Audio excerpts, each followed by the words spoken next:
तो जल्दी से नीट के लिए एक बहुत ही इंपॉर्टेंट कंसेप्ट समझेंगे, that is life cycle in plants. अब इसके अंदर आपको ये समझना है कि यूजुअली डिप्लॉइड सेल्स होते हैं जिनके अंदर माइटोसिस होता है, क्योंकि माइटोसिस इज इक्वेशनल डिवीजन। लेकिन प्लांट्स के अंदर mitosis can take place in diploid cells also and haploid cells also.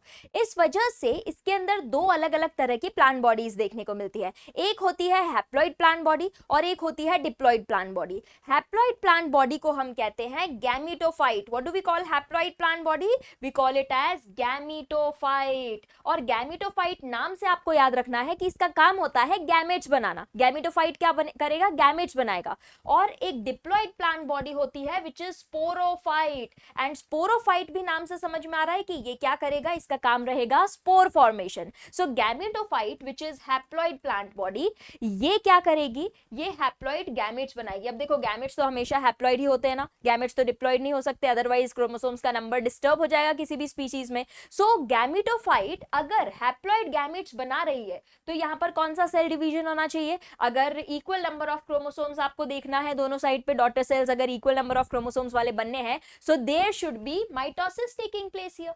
यहां पर क्या होगा? माइटोसिस होगा। ठीक है, सो गैमेटोफाइट माइटोसिस करके हैप्लॉइड गैमेट बना देगा। फिर गैमेट्स वी नो दो तरह के होते हैं, male gamete and female gamete, right? Male and female gametes यहां पर फॉर्म होंगे और दोनों के फ्यूजन की वजह से एक डिप्लॉइड सेल फॉर्म होगा। There will be formation of a diploid cell here, which is what we call as zygote। तो ये diploid zygote यहां पर फॉर्म हो जाएगा। अब ये जो diploid zygote है, इसके अंदर माइटोसिस होगा, because of which this diploid plant body will be formed. ये जो स्पोरोफाइट है, ये कैसी प्लांट बॉडी है? ये डिप्लॉइड प्लांट बॉडी है। और ये किससे फॉर्म होगी? This will be formed because of mitosis taking place in zygote. अब यहां पर जाइगोट में माइटोसिस होगा, जिसकी वजह से स्पोरोफाइट प्लांट बॉडी बन जाएगी। अब स्पोरोफाइट का काम है स्पोर्स बनाना, and spores are also haploid. Spores भी कैसे होते हैं? हैप्लॉइड होते हैं। तो अगर स्पोरोफाइट से स्पोर्स बनने हैं, स्पोरोफाइट जो कि डिप्लॉइड है उससे हैप्लॉइड स्पोर्स अगर बनाने हैं, तो कौन सा सेल डिवीजन होगा? यहाँ पर there is reduction division going on now, मतलब क्रोमोसोम्स का नंबर हाफ होना है ना, तो यहां पर क्या होगा?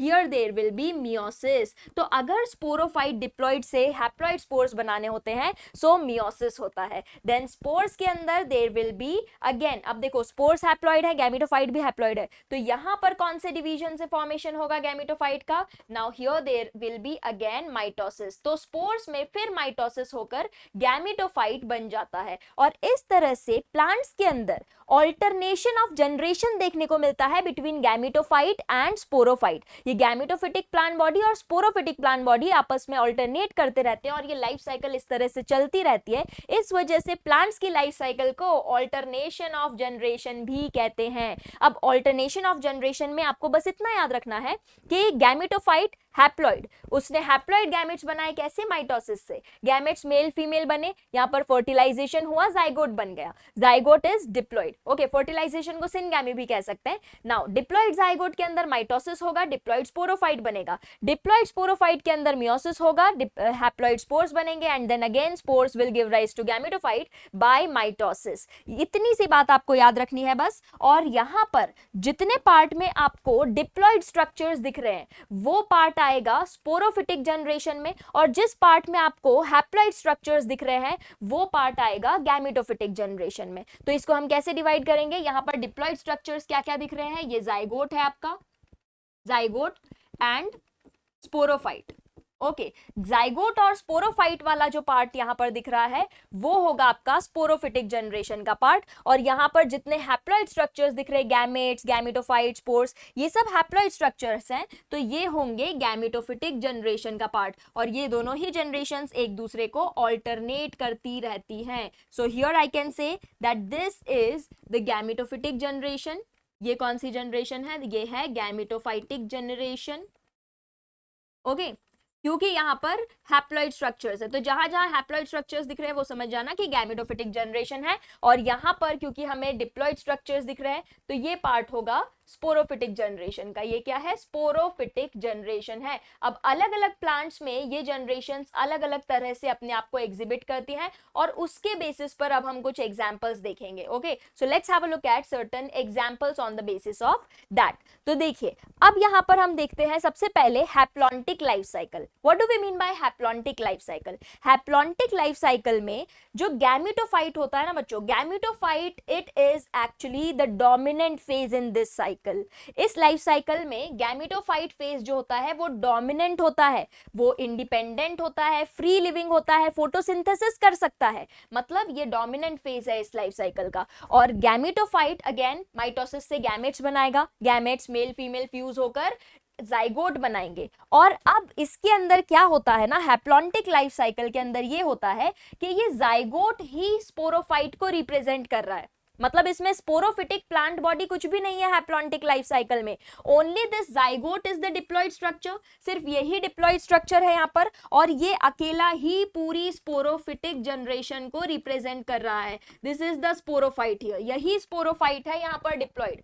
और फिर जाइगोट के अंदर ही डायरेक्टली मियोसिस हो रहा है, जाइगोट में ही मियोसिस हो गया और मियोसिस होकर हैप्लॉइड स्पोर्स बन गए, और फिर ये हैप्लॉइड स्पोर्स ने माइटोसिस करके गैमेटोफाइट बनाया, और इस तरह से ये लाइफ साइकिल चल रही है। मतलब ये है कि इस लाइफ साइकिल में गैमेटोफाइट ही डोमिनेंट फेज है, और जो स्पोरोफाइट है इसका वो बहुत ही रिड्यूस्ड है, सिर्फ यहाँ पर जाइगोट ही पूरा स्पोरोफाइट को रिप्रेजेंट कर रहा है। इतनी सी है इसकी स्पोरोफिटिक जनरेशन, सिर्फ जाइगोट रिप्रेजेंट कर रहा है। तो ऐसी life cycle haplontic life cycle होती है। इसके एग्जांपल्स है एल्गी, एल्गी के अंदर वॉल्वॉक्स, पायरोगायरा, क्लेमाइडोमोनास, मोस्टली एल्गी जो होती है वो इस तरह की लाइफ साइकिल एग्जिबिट करती हैं। देन इसकी एक अपोजिट लाइफ साइकिल है डिप्लॉन्टिक लाइफ साइकिल। अब डिप्लॉन्टिक लाइफ साइकिल के अंदर ये होता है कि जो स्पोरोफाइट है ये डोमिनेंट रहेगा।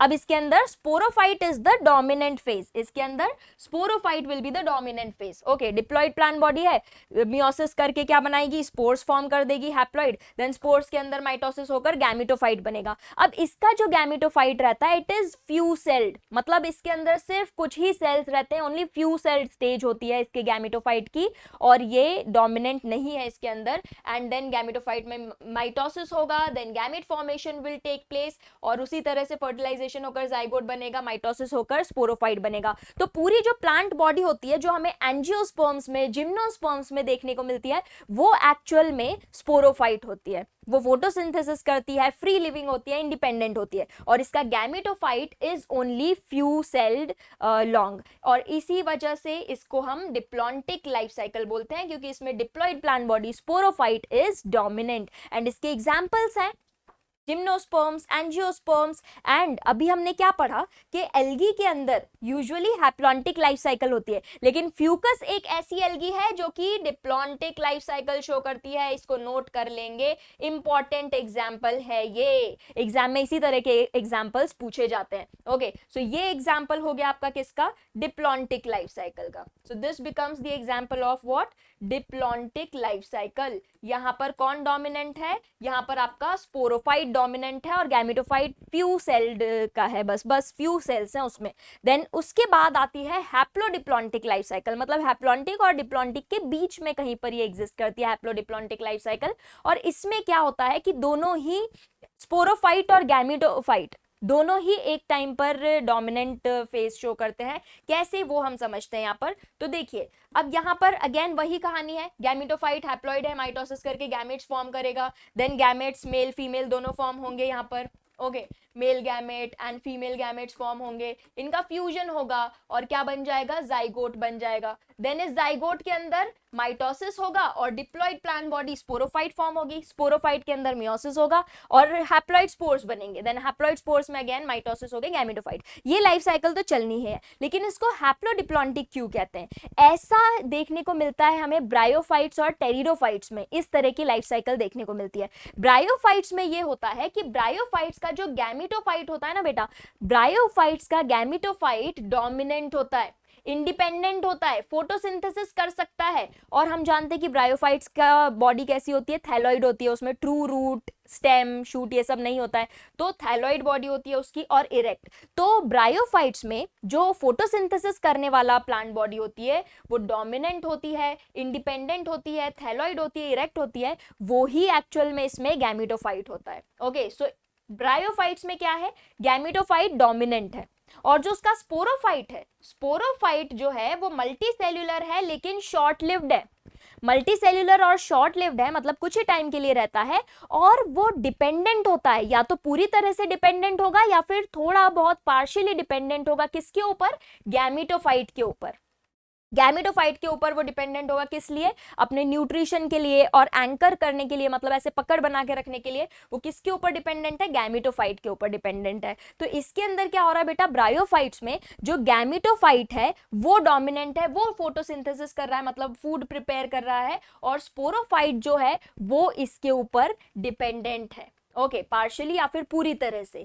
वाइल टेरिडोफाइट्स में क्या देखने को मिलता है, टेरिडोफाइट्स में अब स्पोरोफाइट जो होता है वो डोमिनेंट रहता है, वो फोटोसिंथेसिस करता है। और ऑफ कोर्स टेरिडोफाइट्स तो वैस्कुलर प्लांट्स होते हैं, तो वो वैस्कुलर होता है और इंडिपेंडेंट होता है टेरिडोफाइट्स के अंदर। और इसका जो गैमेटोफाइट है ये मल्टी सेल्यूलर और शॉर्ट लिव्ड होता है, मतलब ये कुछ ही टाइम के लिए रहता है, लेकिन इसका गैमेटोफाइट भी इंडिपेंडेंट होता है। ब्रायोफाइट्स में क्या देखा हमने कि स्पोरोफाइट इंडिपेंडेंट नहीं है, वो डिपेंडेंट है गैमेटोफाइट पर, लेकिन टेरिडोफाइट्स में गैमेटोफाइट और स्पोरोफाइट दोनों ही इंडिपेंडेंट है, लेकिन उसका जो टेरिडोफाइट का गैमेटोफाइट है वो शॉर्ट लिव्ड है, it is short lived. Okay, और इसका स्पोरोफाइट डोमिनेंट है। So this is what you have to remember. और इसका गैमेटोफाइट सैप्रोफिटिक या फिर फोटोसिंथेटिक हो सकता है, और वो इंडिपेंडेंट है। ये बातें आपको यहां से याद रखनी है। तो इस टाइप की लाइफ साइकिल क्या कहलाएगी, इस टाइप की लाइफ साइकिल कहलाएगी हैप्लोडिप्लॉन्टिक लाइफ साइकिल। ये एग्जाम्पल है हैप्लोडिप्लॉन्टिक लाइफ साइकिल का। और इस लाइफ साइकिल में आपको कुछ और एग्जाम्पल्स भी याद रखने हैं। तो जैसे हमने अभी डिस्कस किया कि एल्गी के अंदर हैप्लॉन्टिक लाइफ साइकिल शो होती है, लेकिन कुछ एल्गी जैसे Fucus diplontic life cycle show कर रही थी, और कुछ एल्गी के एग्जांपल्स ऐसे भी हैं जो कि हैप्लोडिप्लॉन्टिक लाइफ साइकिल शो करती हैं, जैसे कि आपकी पॉलिसिफोनिया। ओके, और इसका एग्जांपल है एक्टोकार्पस एंड केल्प्स। ओके, तो ये एग्जांपल्स हैं आपके ऐसी एल्गी के जो कि क्या करती है, हैप्लोडिप्लॉन्टिक लाइफ साइकिल शो करते हैं। These are the examples of such algae which show this kind of life cycle, haplodiplontic. तो ये बहुत ही इंपॉर्टेंट टॉपिक है, इसमें से क्वेश्चंस आपको प्रैक्टिस करने हैं अब, और अच्छे से पढ़ाई करते रहो। ऑल द बेस्ट, मिलते हैं नेक्स्ट सेशन में।